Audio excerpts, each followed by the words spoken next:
Evangelho de Mateus, quero falar uma coisa para vocês aí, um princípio muito forte, capítulo 17 de Mateus.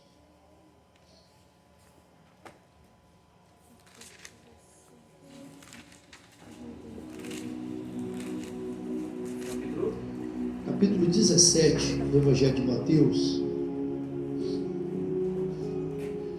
Deixar um princípio para vocês, irmãos. Olha, agarra essa palavra que eu vou falar para vocês, porque é uma palavra muito forte e é algo que Deus ele falou comigo, e tenha certeza que eu vou falar para vocês. Depois que eu passar por esse processo aqui, vocês vão ver, irmãos. Nós vamos estar orando, nós vamos estar intercedendo, e eu tenho certeza que muitas barreiras aqui vão ser quebradas. Muitas coisas aqui vão cair por terra. Vocês vão ver muita coisa que te impede, muita coisa que ainda está resistindo, muita coisa que ainda está lá. Igual nós falamos de Daniel aqui, vai cair por terra. Capítulo 17. Capítulo 17.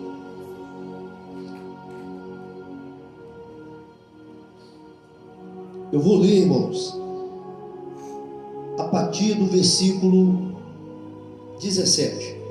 Quem achou, diga amém? Amém. Vamos ler o 16 em diante. O pai do menino aqui, existiu um menino aqui que ele estava possesso, porém ele era lunático. A Bíblia fala que ele era lunático. Em outras fala que ele era epilético. Lunático é que anda de acordo com a lua. Se a lua estava minguante, o demônio trabalhava com ele mais devagar. Na lua cheia, o demônio aproveitava, então atacava mais. A doença dele ficava mais grave, mentalmente. E aí o pai do menino chamou, os discípulos foram e não puderam expulsar. E aí depois o pai do menino ele fala assim, ó, no 16: apresentei-o aos teus discípulos, mas eles não conseguiram curá-lo. Então Jesus clamou: ó geração sem fé e perversa, até quando estarei convosco? Até quando vos terei de suportar? Trazei-me um menino aqui. E Jesus repreendeu o demônio, este saiu do menino, que daquele momento em diante ficou são. Então os discípulos chegaram-se a Jesus, e em particular lhe perguntaram: por qual motivo não foi possível expulsá-lo? Tem tradução que diz, e eu gosto dessa tradução do Almeida, revista corrigida: por que nós não podemos expulsá-lo? E no 20, e ele respondeu: por causa da pequenez da vossa fé. Pois com toda certeza vos afirmo que se tiverdes fé do tamanho de um grão de mostarda, direis a este monte: passa daqui para colar, e este passará, e nada vos será impossível. Contudo, esta casta, ou esta qualidade, ou essa espécie, como diz a minha Bíblia aqui, só se espelha ou só se expulsa por meio de oração. Viu?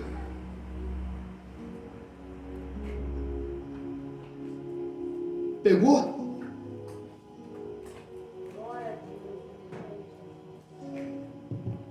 Irmãos, eu quero iniciar aqui contando. Eu estava em casa, eu estava orando a Deus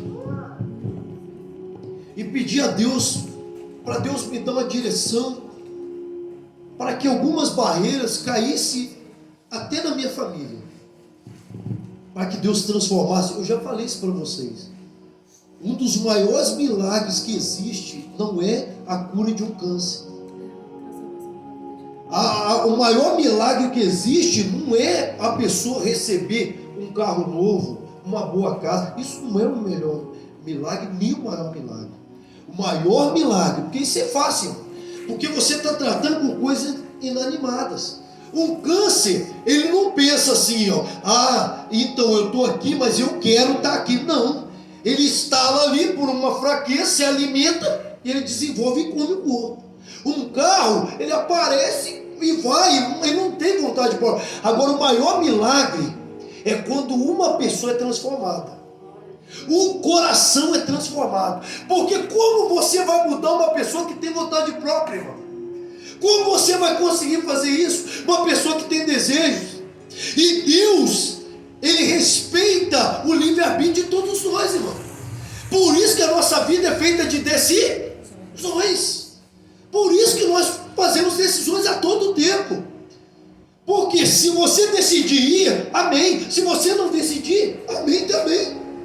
Henry Ford disse o seguinte: se você acha que você está certo, Henry Ford, o criador da Ford, os automóveis americanos, sabe o que ele diz? Ele falou assim: se você achar que você pode, você pode. Se você achar que não pode, você não pode também. E ele estava certo, irmão.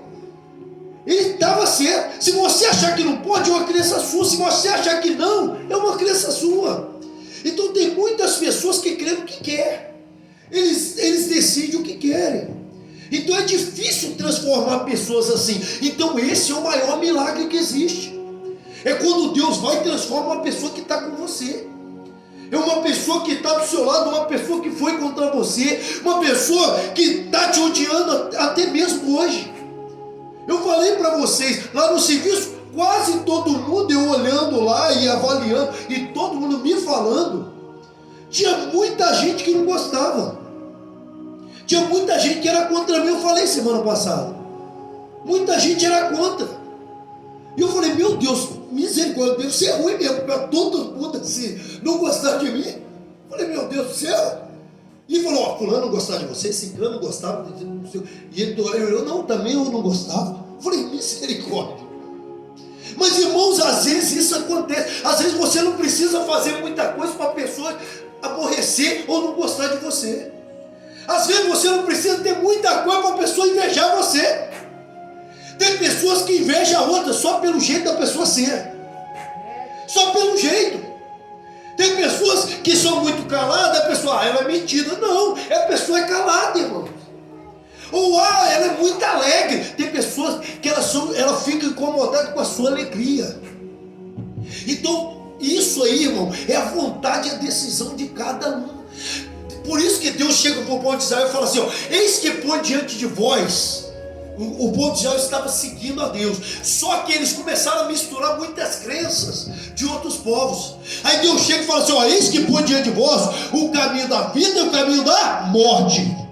Escolhe, pois, a vida. Deus até dá dica, irmão, só que a decisão é nossa. Deus dá dica, mas Ele espera você decidir.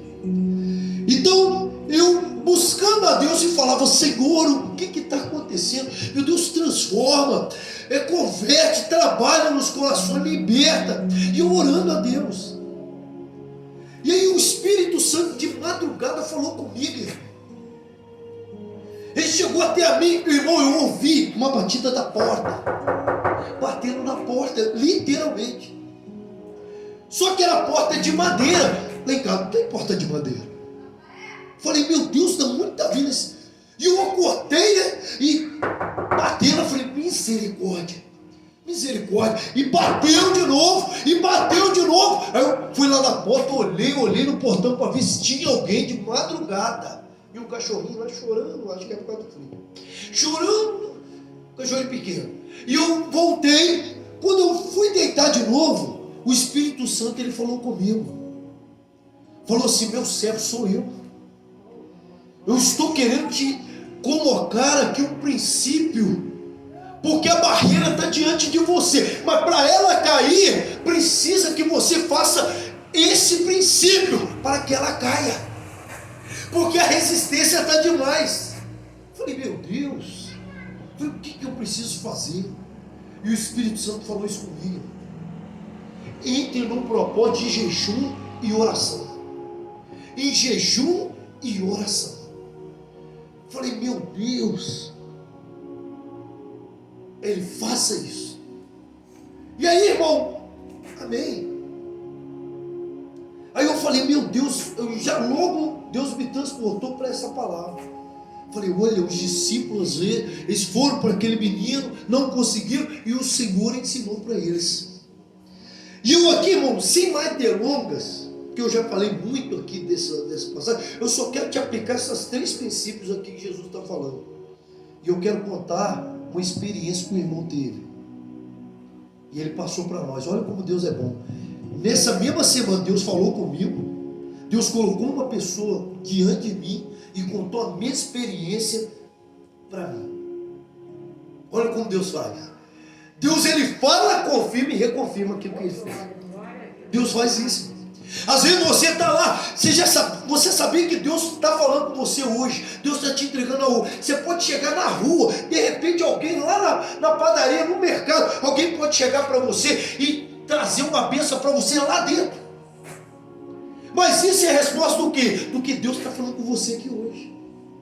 Às vezes Deus fala algo e Ele confirma lá fora, Ele usa alguém que você nunca viu, Ele chega e fala algo para você. Alguém que você nem conhece, Ele conta uma história e aquela história é compatível com você. Isso acontece. Então você tem que estar ligado, irmão. E aí Deus falou comigo e eu dobrei o joelho e orava a Deus. Falei, Senhor, eu vou entrar nesse propósito. E o Espírito Santo falou comigo. Falou, entra no propósito, entra com fé. Porque essa barreira vai cair por terra. E se você falar, e se você ensinar esse princípio, as outras barreiras vão cair por terra também. Sabe o que eu fiz? Eu não perco tempo não, irmão. No outro dia eu estava falando lá no serviço. Para católico, espírito, kardecista, budista, sei lá o que eles são. Eu estava contando todo mundo. Estava contando, irmão. Isso, que isso? Deus apareceu para você mesmo? Eu falei, não, ele falou comigo. Que isso, mas ele falou desse jeito, Que isso, os irmãos ficavam meio assim, eu não queria nem saber, eu contei para todo mundo. Falei, esse é o princípio. É mesmo onde que está na Bíblia? Falei, isso, mostrei para ele. Não perdi tempo, não. Mas aí, irmão, o que acontece? O primeiro princípio aqui que Deus ensinou para os discípulos, eles foram expulsar um demônio. O menino era lunático. E por ser lunático, ou epilético, ou um problema mental, olha só, o que eu falei para você? O maior milagre é aquilo que acontece com o ser humano. A vontade ou o ser humano que está ali. Irmão, você expulsou um demônio que está manifestado, que desceu, subiu, saiu de lado e caiu aqui, é uma coisa. E uma pessoa que tem problema mental? E é um demônio ali. Como é que você expõe um demônio de uma pessoa que é doente mental? Tendo um demônio ali. Porque esse menino, não, mas irmão, todo doente mental, não estou dizendo que é todos. Mas se tiver, como você consegue enxergar? Você não consegue. A não ser que o Espírito Santo te mostre. Se ele não te mostrar, irmão, você não enxerga. Não enxerga. E aí esse menino, o que o demônio fazia com ele? Pegava ele, por ele ter ataque epilético, catava ele, jogava ele no fogo, tirava ele do fogo e jogava na água. Olha o sofrimento do menino. E aí o pai fala que desde criança, desde muito pequeno, uma idade tenra, ele tinha isso. E agora ele já estava indo para uma adolescência e continuava com o mesmo problema, irmão. Irmão, se o mal não for cortar pela raiz, ele vai continuar até a sua morte. Se o problema não for sanado ali, vai continuar. Irmão, tem pessoas que lutam a vida inteira com o mesmo problema, com a mesma situação. Por quê? Porque não foi sarado ali. Foi o que Deus me ensinou, irmão. Precisa quebrar. Tem resistência, tem potestade que está diante, que precisa ser quebrada, irmão. E é somente através de princípios bíblicos. Como é que eu aprendo a mexer com medicina? Estudando. Como é que eu aprendo o princípio da palavra de Deus? Na palavra de Deus. E aí, eu peguei aquilo e eu estava analisando esse versículo. Quando os discípulos não puderam, irmão, não é querer. Querer todo mundo quer, irmão. Quem que não quer ser feliz? Todo mundo quer. Todo mundo quer ser rico. Todo mundo. Mas por que todo mundo não é? Sabe o que um rapaz, uma pessoa que tem dinheiro falou comigo? Ele é empresário. Ele falou isso comigo. Ele falou: rapaz, todo mundo quer ser empresário, todo mundo quer ser rico, mas ninguém quer trabalhar. Ninguém quer acordar cedo, ser o primeiro a chegar, o último a sair. Ninguém quer ser aquela pessoa que tem um monte de problema para resolver, ou um monte de dívida para fazer. Não tem coragem. Tem pessoas não, mas ele quer usufruir, ele vê a glória. Mas ele não vê o trabalho árduo ali, e problemas em cima de problemas que a pessoa tem para resolver. Todo mundo quer ter saúde, mas nem todo mundo luta pela saúde, só luta contra. Apareceu um problema grave, descobriu no médico, aí todo mundo luta. Mas por que não faz antes? Ninguém faz. Mas todo mundo quer ser saudável. Então a nossa vida é assim, irmão. A gente quer algo, mas a gente não obedece os princípios. Se eu quero ter um bom físico, o que eu tenho que fazer? Eu tenho que comer bem, eu tenho que me alimentar bem, eu tenho que praticar exercício físico, eu tenho que ter energia para fazer. E o que é ser saudável? Não é ter doença. Tem pessoa que não tem doença, mas ele não é saudável. Ele só não tem doença, mas ele não tem energia para fazer o que precisa. Quando a pessoa é saudável, ela tem energia para fazer muita coisa. Ela sobe, desce, sobe. Eu conheço um rapaz que tem 90 anos. Ele pega na barra, eu já contei isso para você. Ele pega na barra, levanta, fica de bobeira. Ele faz assim, levanta a perna, 90 anos. Irmão, se eu levantar assim, estava da cabeça até o dedinho do pé. Mas ele faz por quê? Porque ele é saudável. Ele se alimenta bem, ele sempre fez isso. E ele falou que adotou, meu irmão gosta disso também, irmão Reginaldo. Ele adotou a comer peixe. Ele é a mulher dele, ele adotou a comer peixe. Peixe, derivado de peixe, coisas assim. E ele só vai em lojas naturais. Ele decidiu, isso foi com 40 anos. Hoje ele tem 90. Então olha só como as coisas andam. O tempo voa. Então, irmão, os princípios aqui, voltando para a palavra, os discípulos não puderam expulsar. Por quê? Porque os discípulos ouviam o que Jesus falava, viam o que Jesus fazia, só que eles não faziam o que Jesus fazia. O que Jesus fazia, irmão? Jesus, ele ia, olha só, ele ia lá para o monte às 6 horas da tarde. 3 horas, entre 3 às 5 horas da manhã, ele estava orando ainda. Então você calcula aí, vamos calcular pela Bíblia. Ele saía 6 horas para orar, entre 5 a 6 horas. Quando ele foi aparecer para os discípulos lá, quando o mar estava bravio e ele apareceu, eles viram que era um fantasma, ele saiu de lá, era entre 3 a 5 horas da manhã. Irmão, se você calcular, se ele saiu 5 horas, vamos supor que ele saiu 5 horas. De 5 horas até 5 horas da manhã, ele ficou na faixa de 12 horas, de 11 a 12 horas. Se ele ficasse até as 3, seria 10 horas. 10 horas de oração. Então eles viam o que Jesus fazia. Por que Jesus muitas vezes ele dormia pouco? Porque ele orava muito. Por que quando ele chegou na figueira, ele procurou comer? Porque ele jejuava muito. Então você vê que quando Deus, ele colocou ele, o primeiro ministério dele, o que ele fez? Para começar o ministério. Você vai começar o ministério? Primeiro vai para o deserto. E vai jejuar 40 dias. E ele ficou lá. A Bíblia fala que ele ficou jejuando 40 dias, não fala de água. Se você olhar lá em Lucas 4, fala assim que ele teve fome. Então não fala de água. Falou que ele teve fome. Não falou de água. Mas aí ele estava lá 40 dias. Em jejum. E em oração. Mesmo assim, quem apareceu para ele? Satanás. Fez a proposta, ele lutou, venceu e foi servido por anjos. Então Jesus, ele sempre seguiu esse princípio. Os discípulos viam, mas não faziam. Os discípulos ouviam, mas não praticavam. Aí na hora que precisou, irmão, esse aqui é o problema. Pega isso aqui, por favor. Sabe o que é o mal da gente não praticar os princípios? Que na hora que você mais precisa, irmão, não acontece. Isso é que é o pior. Você se sente impotente.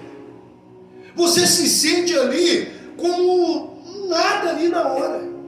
Por quê? Porque você tem que ser feito tudo antes, irmãos. Tudo antes. Não é agora. O que eu faço? O que Jesus disse? Jesus falou assim, ó, se você ora, você fecha o seu quarto, você ora e oculta o seu Pai. Aonde ele vai te publicar? Aonde ele vai anunciar o poder dele? Publicamente. Mas não é ali, na hora que ele mostra publicamente, aí a pessoa acha, oxe, a vitória chegou agora. Não, a vitória chegou quando você trancou o quarto e estava em oração. Por isso que ele fala, se você ora ocultamente ao Pai, o vosso Pai em oculto, ele te ouve. E na hora de te recompensar, te recompensa o quê? Publicamente. Aí ele mostra para todo mundo. Primeiro ele ouve oculto, e aí você e ele, depois para todo mundo ele mostra. É isso que Deus faz, amor. Tem pessoa não. Por isso que Jesus fala que quando você jejuar, você não pode fazer igual hipócrita. Chega na cidade, levanta a mão, fica nas praias. Isso é pessoa que quer aparecer. Por isso que ele fala, tudo tem que ser feito, em oculto. Só que eu estou explicando para vocês porque é um princípio valioso de Deus para você aplicar na sua vida. Se você estiver enfrentando uma batalha, se você estiver enfrentando um problema que é impossível, ou a mente de alguém não quer, é uma batalha muito grande, e você precisa de um milagre grande, porque esse aí é milagre grande. Tocar em alguém, mudar alguma coisa, tocar na fisiologia de alguém, na mentalidade de alguém, isso é um milagre enorme. O que precisa fazer? Precisa entrar em oração, gente. E aí os discípulos tentaram, não conseguiram. Se você olhar lá no escritos de Marcos, você vai ver que Marcos estava disputando e nada aconteceu. E aí lá em casa, quando eles foram lá, Jesus chega e fala para ele fala, Senhor, por que nós não podemos expulsar? Por que nós não podemos? Ele falou, olha, primeiro, é por causa da vossa pequena fé. E aí ele explica que a fé, se você tiver fé do tamanho de um grão de mostarda, que é o menor grão da época que eles tinham, se você tiver fé do tamanho de um grão de mostarda, você vai dizer este monte, passa daqui para colar, e ele passará, e nada vos será impossível. Então tudo que é feito tem que ser feito por fé. Se você não fizer por fé, não adianta. Eu vou fazer porque o irmão falou, não. Eu vou fazer porque o fulano disse, não. Você tem que fazer por fé. Não, eu creio e é assim. A Bíblia fala, Paulo fala que tudo que não é feito por fé é pecado. Se você faz algo, eu vou fazer só para mostrar para o fulano, não faça, não faça. Você tem que fazer tudo por fé. Eu ajudo alguém por fé. Eu amo alguém por fé. Eu luto pela minha família por fé. Não, eu vou fazer aqui só para mostrar para ele. Não, então não faça. Faça por fé. Então o primeiro princípio tem que ser por fé. Então, o que é a fé dentro disso? Porque a fé é que segura você para orar e jejuar. Se você tiver com a fé meio vacilante, meio barro de tijolo, o que vai acontecer? A sua oração, você não vai sentir força na oração. É verdade, eu já passei por isso. Quando você está meio balançado, você não consegue orar direito. É verdade ou não é? Você chora, você fica, Senhor, misericórdia, mas não ora. Meu Deus, não ora. Jejuar então, meu Deus do céu. Se falar não para você, é a pior coisa que tem. Se chegar, que coisa não gostou. Não, mas eu estou no propósito, não vou tocar nisso aqui. Olha o que ele está fazendo. Eles só fazem comida boa quando você está de jejum. Não faz a semana inteira. Na hora que você começa o propósito, aí aparece. Você não quer isso aqui não? Mas por que isso? Aí você tem que ter fé para você controlar esses desejos e você ter comunhão para orar com Deus. Aí o que Deus faz nesse período, irmão? O que Jesus fala? Nesse período, Deus ele quebra o espírito, que é quebrando o espírito. Porque quando você alimenta a carne, a sua carne fica forte. O seu espírito fica fraco. Quando você enfraquece a carne, você fica uns dias sem comer. Irmão, sabe o que vai ser importante para você quando você ficar sem? Água. Sabe o que vai ser importante para você? Comida. um arroz puro para você vai ser muito útil. Por quê? Você só pensa em comida. Você esquece tanto problema, tá? Quer esquecer o problema, você jejum. Você esquece de qualquer problema, você só pensa em comida. Mas por que isso? Porque você está quebrantando a carne, e a carne quer muito. Ela precisa de energia. O que transforma de energia? É comida. Então, quando é quebrantado, irmão, você fica acessível a Deus. Deus pode descer, tocar em você, pode operar, e você naquela comunhão, o que o diabo vai fazer? Ele não pode te tocar, irmão. Ele não pode, ele vai poder te oferecer, mas ele não vai poder ficar barreirando. Se você resistir, se você der uma palavra, ele é obrigado a sair. Viu o que Jesus fez com Satanás? Arreda-te de mim, Satanás. O que ele fez? Saiu. O menino era lunático. Os discípulos não puderam. Jesus chegou, sai! Ele saiu. Por quê? Porque ele estava acessível. Agora deixa eu te contar uma coisa aqui e eu vou encerrar com essa história. O irmão, eu contando isso, o irmão falou que estava trabalhando em uma clínica de pessoas com deficiência, crianças deficientes mentais. E as crianças estavam, e ele chegava no lugar, tinha cheio de fezes, urina, porque eles não controlavam nem o intestino deles. Então eles urinavam em qualquer lugar, aí pegavam, tinha uns lá que defecavam, pegavam a bola, passavam no rosto, aí passavam no rosto do outro, porque eram doentes mentais. E aí ele passando, e ele se pegava, abraçava, orava a Deus, falava: Senhor, tem misericórdia. E as crianças lá davam banho, e eles cuidavam. E ele é psicólogo. E ele começou a tratar as crianças, esse irmão. E aí ele foi para uma ala de adolescentes. E lá na ala de adolescentes tinha um rapaz, que ele denominou o nome do rapaz de Steve. Por que Steve? Para não falar o nome do menino certo. E aí, esse Steve, esse menino de 16 anos, ele tinha tão problemático, ele tinha síndrome de Down, só que ele era compulsivo autodestrutivo. Aí eu aprendi o que é isso. Compulsivo autodestrutivo. Falei: que é isso aí? Ele falou: é a pessoa que se automutila. É a pessoa que faz mal a ela mesma. Eu falei: meu Deus, tem um monte de gente que faz isso. Tem pessoa que destrói ela mesma. Escolhe o pior caminho para ela mesma. Ele falou: não, mas ele destruía mesmo no corpo. E o que esse menino fazia? Ele pegava, batia a cabeça na parede e abria com as brechas. Aí tinha que amarrar. Aí eles começaram a dar pequeno choque de estímulo no cérebro para ver se ele parava com aquilo. E é o famoso tratamento de choque que eles dão, mas é em dose pequena. E aí ele pegava e rasgava assim, ó. Ele tinha uma colher, tinha uma faca, e passava no rosto. Então diariamente eles iam lá, o menino estava todo com a cara toda deformada e com sangue. Ele era todo retalhado e cortado. O que eles fizeram? Eles não sabendo o que fazer, e ele abraçava, o menino deitava no ombro dele, ele não sabia o que fazer. E aí, por eles não saber o que fazer, eles orientaram a amarrar o menino. Então manietaram o menino, as mãos dele só andavam amarradas e abaixo aqui. E aí, por ele andar assim, os outros meninos que eram adolescentes e tinham também problemas mentais, eles viram que ele não tinha mobilidade com a mão, eles vinham até ele e pum, empurravam. E aí ele desequilibrava, caía de cabeça no chão. Tinha vez que caía com a face, aí ele vivia nariz quebrado, dente quebrado, face cortada, testa cortada, todo, e ele aonde caía, quebrava. E eles vendo aquilo, ele não sabia o que fazer. Aí trancava ele na aula, aí ele chorava porque ele queria sair. 16 anos. Você acha que a sua vida está ruim? Você acha que está ruim? E aí ele pegou e falou: Senhor, tem solução para o Steve? Tem solução para ele? Porque do jeito que ele está vendo, eu não estou vendo solução de nada.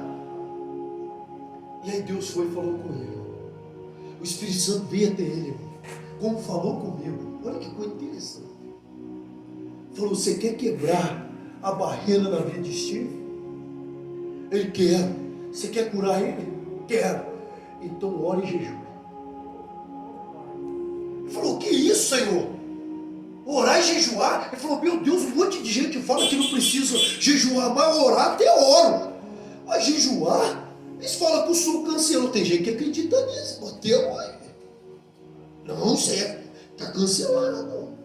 O que está cancelado? E aí ele pegou e começou a orar e jejuar. Ele ficou 4 dias em jejum e oração, sem comer nada. 4 dias. E é brabo, irmão. Garganta seca, eu sei como é que é. Garganta seca, se você tomar água, ela corta aqui a garganta e a língua. Se você tomar água, você tem que tomar devagar, você tem que tomar com colher. Depois de 4 dias. Depois de 7, no 7º dia começa a desidratação. Aí os médicos até orientam a pessoa a tomar água. O que ele fez? No 4º dia, Deus foi e falou com ele: passa a tomar água. E ele começou a tomar água. E ele falou que era maravilhoso. Do 4º dia, ele ficou mais 10 dias, ficou 14 dias jejuando. Mais 10 dias tomando água só. Ele não comia nada. Nem fruta, nem legume, nem arroz, nem feijão, nem nada. Nada. Chupava bala, nada. Só água. Mesmo assim, controlado. Então ele ficou 4 dias sem comer nada e 10 dias bebendo. E aí, nos 14 dias, Deus voltou a ele de novo. 14 dias. Deus gosta dessa surpresa, tá? E ele chegou nele e falou com ele: agora você ora para o Steve. Ele: agora eu posso orar? Vai lá orar. E o irmão foi lá orar. Chegou lá para orar. O Steve estava diante dele e falou: Steve, você não entende o que eu estou te falando. Não, a sua mente não tem como entender o que eu estou falando para você. Mas o seu espírito é eterno. E é por isso que eu falo para você que hoje você vai ser curado. Steve, em nome de Jesus, esse espírito autodestrutivo que está na sua vida vai sair de você agora. O menino, ele contou que o menino voou 2 metros dele. 2 metros. E segundo ele, eu estou contando que ele contou, ele voou, bateu na parede e flutuou 30 centímetros, uma régua do chão. Uma régua. Flutuou e caiu de vez. Quando ele caiu, ele ficou como morto. Ele chegou perto dele, ele catou, tirou, desmobilizou a mão dele, porque estava amarrado ainda. Desmobilizou. E ele ficou olhando. Ele falou: Steve, batendo nele, batendo o menino como morto.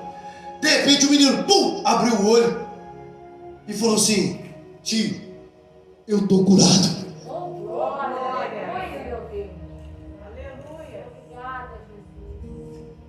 Depois disso, ele aprendeu esse princípio que eu estou falando com você. Precisou de 14 dias. Depois disso, ele falou: jejuou mais outras vezes. Segundo ele foi desafiando ele mesmo. Não estou falando para você fazer isso, mas estou falando que você precisa jejuar. Depois ele fez 21 dias tomando água. Depois ele fez 40 dias tomando água. E ele falava que em um ano ele jejuava 40 dias, 2 vezes por ano. Ele começou a fazer. E aí Deus fez uma obra grandiosa na vida dele. Eu não posso falar quem é, porque ele pediu para eu contar. Mas ele falou que podia contar o testemunho. Então, irmãos, é o que eu falo para vocês. O princípio, ele está na palavra de Deus. Você quer que a barreira caia? Foi o que Deus falou comigo. Eu não sabia dessa história dele. Eu não sabia que isso aconteceu. Mas quando eu me propus fazer, veio ele até mim e falou isso. Vamos ficar de pé, por favor. Você está com o seu pedido de oração, irmão? Está com os pedidos aí? E eu quero fazer isso, irmão. Olha,